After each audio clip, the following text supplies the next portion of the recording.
Muito bem, estamos de volta com o programa Em Pauta, conversando nessa noite sobre os desafios da fé e da razão, claro, nesta sociedade pós-moderna. E aqui nos nossos estúdios temos a presença do nosso querido Frei Antônio Moser e do padre Márcio Antônio Paiva, doutor em filosofia, aqui pela Pontifícia Universidade Católica. Ele também leciona ciências da religião na mesma universidade. Bom, aqui no segundo bloco a gente aproveita para indicar sempre uma literatura relacionada à temática da noite, não é? Então estamos falando aqui de fé e razão, razão e fé, essas duas asas que nos fazem alçar voo.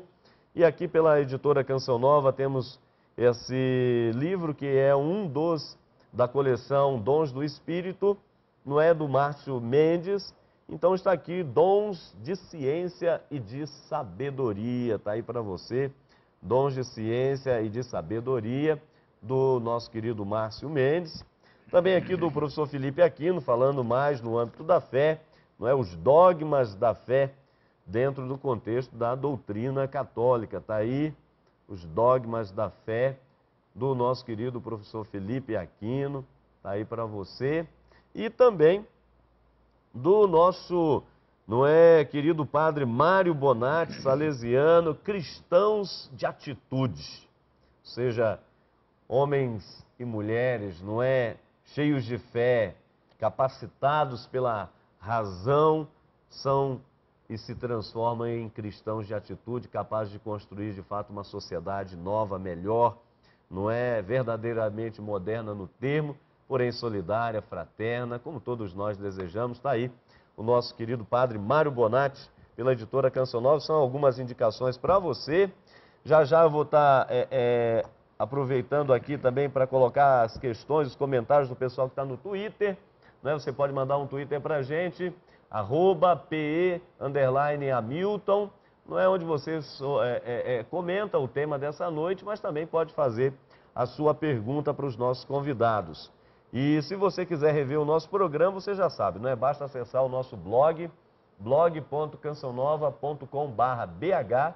Ali, imediatamente após a exibição do nosso programa, não é, que vai ao ar sempre às sextas-feiras, sempre nesse mesmo horário, você já tem disponível o programa Em Pauta para rever, enfim, para, de repente, voltar àquela fala que foi dita num bloco, enfim, para ter uma ideia completa daquilo que foi debatido durante a noite, tá certo? Deixa eu continuar, então, aqui o nosso debate com o padre Márcio e o Frei Antônio Moser. Agora, o padre, o senhor ia comentando, Frei, aquela fala anterior do padre Márcio? Sim, pois não? Não, eu só queria dizer, os ismos, né? Por exemplo, marxismo é a degeneração de Marx. Agora, franciscanismo fui eu que soltei, mas foi meio sem querer. Não é, não é que seja degenerado. Né? Você pode entender no sentido de amplitude de um movimento histórico e assim também cristianismo, né? É apenas para evitar algum equívoco. Agora, normalmente esses ismos são a radicalização. Isso. E aí é que está o problema. Tá certo. Agora, o padre Márcio, por favor, eu acho que ainda valeria a pena, para os amigos que estão nos acompanhando, a gente dar as características, porque o senhor diz justamente que a dissolução da própria fé, ela se deu ali a partir da modernidade. E o senhor desconfia ainda do termo pós-modernidade, que vai se cunhando pouco a pouco por aí. Mas acho que valeria a pena, então, colocar aqui, então, assim, em linhas mais gerais, essas características fundamentais da pós-modernidade. Quais são as características fundamentais da pós-modernidade para que o telespectador possa se situar bem, entender bem? E, ao mesmo tempo, eu peço ao Frei Moser, não é, também para colocar aí os fundamentos, os desafios da fé nessa pós-modernidade que a gente, não é, que estamos inseridos. Por favor, então. Então, veja bem, quando Mais nós em linhas falamos em pós-modernidade, a primeira coisa que nos vem à mente é aquela descrença na razão. Não há uma crença na razão com absolutidade mais, já há uma desconfiança. O Frei Moser falava ali do existencialismo, da náusea, e sobretudo no pós-guerra houve uma tendência, e há ainda hoje, a desconfiar da razão. Se não desconfiar da razão enquanto razão universal, desconfiar da razão enquanto a capacidade de adquirir uma verdade absoluta, correto? Então isso caracteriza a pós-modernidade, mas não só. Em primeiro lugar, Segundo, eu diria, com Edgar Morin, a pós-modernidade vive uma lógica da complexidade. Por exemplo, se eu pergunto assim, num bairro X de uma metrópole Y, há, por mês, cerca de 12 assassinatos. Qual que é a causa? Se eu perguntar para determinada pessoa na rua, ela vai dizer falta de segurança pública. Uhum. Se eu pergunto para um líder comunitário, ele vai dizer as pessoas não têm Deus na sua vida. Se eu pergunto para um jovem que faz filosofia, ele vai colocar a culpa no Estado e assim por diante. Se eu pergunto para um sociólogo, ele vai fazer uma leitura das facilidades, por exemplo, em conseguir dinheiro que às vezes o tráfico pode dar. Uhum. Então há uma série de, vamos dizer, de causas. Todas elas interrelacionam entre si. E nenhuma delas age sozinha. Ou seja, naquele bairro onde há 12 assassinatos por mês, nós temos causas internas ao bairro, causas externas que interagem entre si. Ora, isso, vamos dizer, é uma lógica da complexidade. Portanto, na sociedade pós-moderna, onde impera uma lógica da complexidade, qualquer proposta de solução, ela tem que ser conjugada, ela tem que ser dialogal. Nenhuma pessoa, nenhuma instituição terá uma resposta para um problema sequer do mundo contemporâneo. Mas na interdisciplinaridade, na escuta, no encontro. Uma outra característica do mundo pós-moderno, eu diria, é a subjetividade, me perdoem a palavra, eu digo esquizofrênica. O sujeito contemporâneo, pós-moderno, ele se acha o cara. Ele se acha o dono do mundo. Uhum. Ele padece de um complexo narcísico, né?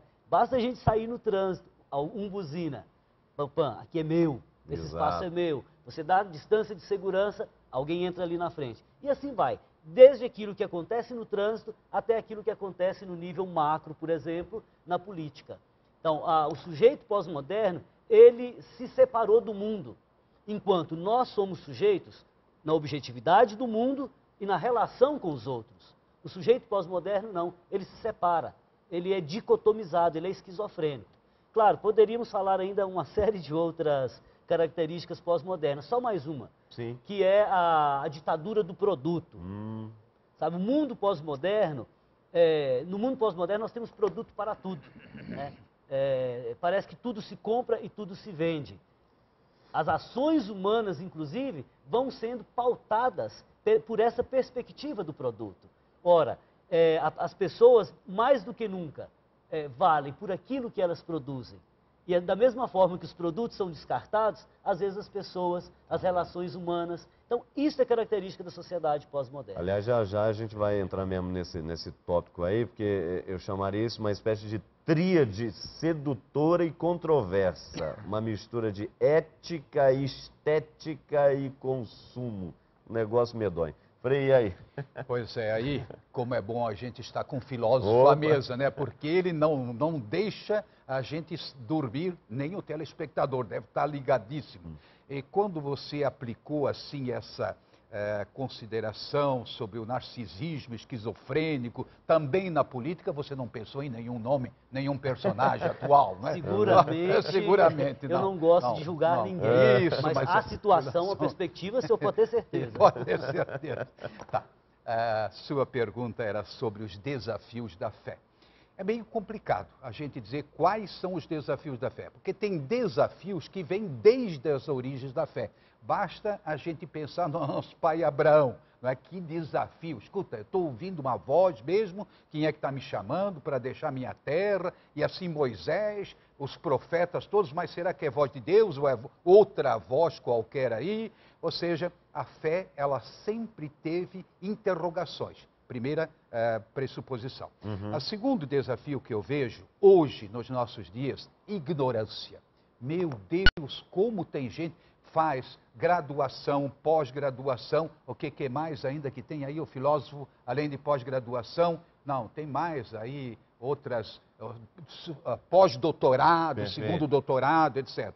E fica com o primeiro catecismo, aquele da editora Voz. Quem é Deus? Espiritismo, Criador do céu e da terra. Quer dizer, não acompanharam nos seus estudos, não acompanharam as preocupações de desenvolver a sua fé. E a compreensão das coisas mais básicas, não é? Sentido da vida, ou vamos dizer assim, o que é o bem, o que é o mal, em outras palavras, não acompanhar. Então, ignorância é um grande desafio. E daí a importância, não é? Tantos leigos hoje estão despertando para curso de teologia. Sabe que eu encontrei uma funcionária nova na Editora Voz, eu não vou dizer o nome dela, né? Ela vai ficar toda prosa. Mas eu fiquei assim, realmente digo, como? Ela fez pedagogia, fez teologia e não só 3 anos, nem 4, 5 anos, e assim por diante. Puxa, isso é uma pessoa preparada para lidar com o livro religioso, livro, não é? Muito bem. Então, a ignorância é um grande desafio. Segundo, o fechamento. Quanto mais ignorante a pessoa, mais autoritária. Porque ela tem medo, ela não tem flexibilidade. Então, tudo é dogma. O problema da igreja não imagina se são os papas, de jeito nenhum. Claro. Mas são aqueles que querem ser mais católicos do que os papas. Não é? Então, em outras palavras, não, porque não. Tá. Isso é um grande problema, porque fecha o diálogo, fecha a ciência, fecha as outras religiões, não é? Inclusive, eu diria, tantas interrogações que a gente deve responder, eu não sei responder, humildade, e ponto final, né? Humildade. Outro aspecto que também foi colocado, ao menos de uma maneira indireta pelo padre Márcio, é dentro do contexto da complexidade. Ora, defina a vida eterna. Nem Jesus soube definir. O que ele dizia? O reino dos céus é como uma festa de casamento. Pronto, tomou uma comparação, não é? O reino dos céus é como uma semente num grão de mostarda, não é? Como é que cresce? Então, em outras palavras, nós não temos resposta pronta. Foi uma das grandes conquistas do Concílio Vaticano II, na década de 60, dizer com todas as letras, a igreja não tem resposta para todos os problemas. Daí a importância das ciências, ciências humanas, ciências do social, que nos ajudam a perceber ângulos que nós, a partir da nossa compreensão de fé, nós não alcançaríamos, mas nos ajuda. E por isso, essa comparação das 2 asas, eu compararia com 2 refletores. Você precisa para ver bem o que está à frente. Não é no seu carro, 2, quando só tem um queimado, aí fica ruim. É o refletor da fé e o refletor justamente da ciência. Né? Da filosofia. Padre, mas aí é que está, e por que às vezes não é no cotidiano, em coisas muito concretas, esse diálogo, onde é necessário que haja uma certa interdisciplinariedade, com certeza, mas esse diálogo se torna difícil, não é? Parece que é uma luta, uma briga pela autonomia, não é? Eu quero ter a última palavra, aí entra a questão do dogmatismo e tal, e o diálogo fica tão complicado. E fica mesmo, porque o problema é que o Ocidente elegeu a razão, e a ciência moderna é fruto dessa razão. Então, o Ocidente elegeu logos, razão. Só que o Padre Márcio diz assim, diz para os alunos dele, nós não somos só razão. Nós somos logos, nós somos eros, eros quer dizer instinto, né? Nós somos kratos, quer dizer poder, e nós somos pathos, nós somos sentimento. Ora, esses 4 pilares é que constituem o sujeito humano no mundo. Todas as vezes que eu uso a razão, eu a uso com eros, com kratos e com pathos. Ou seja, ela brota como força vital, eros. Ela me dá poder, eu estou exercendo poder aqui agora, fazendo filosofia, refletindo em torno da fé cristã, que dá sentido para a nossa vida. Claro. E ao mesmo tempo eu coloco sentimento. Tanto que às vezes a gente fala de determinados discursos como discursos patéticos. Ora, todas as vezes que a razão se fecha, não há diálogo. Todas as vezes que a ciência quer ter a pretensão de absolutidade, também não há diálogo. Para que haja diálogo, primeiramente é preciso que haja reconhecimento do outro. Se eu não enxergo o outro, não há diálogo. E o outro como o outro, na sua diferença. Diálogo, Frei Moza, eu costumo dizer assim, não é tanto através da razão, através da palavra, mas diálogo significa penetrar no horizonte do outro e entender as suas razões. E aí eu digo como Santo Agostinho, só se ama aquilo que se conhece. Quanto mais conhecemos o horizonte do outro, mais podemos amá-lo, mais podemos, de fato, nos abrir ao diálogo. Diálogo vem de dialegen, ou seja, você vai além, não é? E vai ao encontro do outro. Mas se me permitir, pegando um gancho, Eu gostei demais dessa colocação, porque o Ocidente escolheu a razão. Sabe que essa crise que o Ocidente está agora sofrendo, não é só financeira, não é só econômica, eu diria crise de sentido e assim vai. Mas, sobretudo, essa arrogância, porque o Ocidente é dono do mundo. Está na hora de descobrir o Oriente. Claro. Lux ex oriens. A luz vem do Oriente. Meditação, reflexão, tantas religiões contemplativas. Quer dizer, está na hora de a gente se aproximar. Frei, Né? sem dúvida. Nessa perspectiva, eu defendo, por exemplo, hoje, diante da complexidade do mundo atual, eu defendo uma perspectiva de conjugação. Tem que ser. Hoje, mais do que nunca, é preciso conjugar Oriente e Ocidente, espírito e matéria, eu e o outro, fé e ciência, meus irmãos. Nem a fé tem respostas para tudo, nem a ciência tem respostas para tudo. Caso contrário, nós não seríamos humanos. Perfeito. Mais um intervalinho, você não saia daí não. Percebeu como que o tema é importante, interessante e nos abre tantas importantes perspectivas. Não é isso? Rápido intervalo, já já estaremos de volta.